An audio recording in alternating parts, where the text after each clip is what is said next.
In an article that stunned me to my very core, this shocking exclusive from the Daily Mail: Jeffrey Epstein's accomplice, Ghislaine Maxwell, will reveal the truth about the pedophile client list, says insiders. Ghislaine Maxwell is willing to speak in front of Congress about the Epstein files, sources tell the Daily Mail.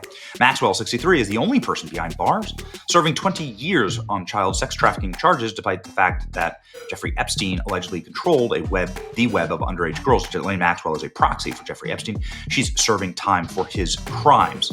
I'm not saying she's innocent at all. What I'm saying is that Jeffrey Epstein was clearly the mark here, and when he killed himself in prison, then they moved those charges effectively to Ghislaine Maxwell. It's also why so much of the evidence is on lockdown. You must understand, the reason the evidence is on lockdown is that Ghislaine Maxwell is appealing right now, and then that evidence is what's called under seal. I'm not saying that's a great excuse. I'm saying that the federal government needs to explain that to all of us, and then the DOJ needs to push for the release of that evidence, but that's a matter of fact. That's where so much of the evidence actually is.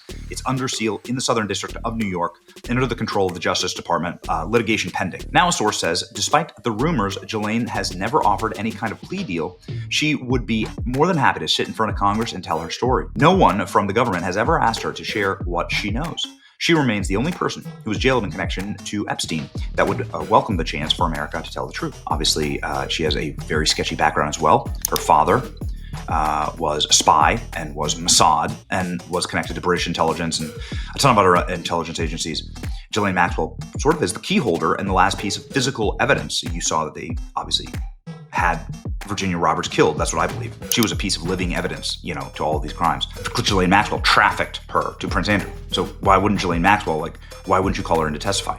This is going to be a great test for Republicans in Congress, and also a good out for the Trump administration. This is exactly how you get rid of something like this. If you bring in Ghislaine Maxwell, you show transparency. You should totally do this. We should totally do this.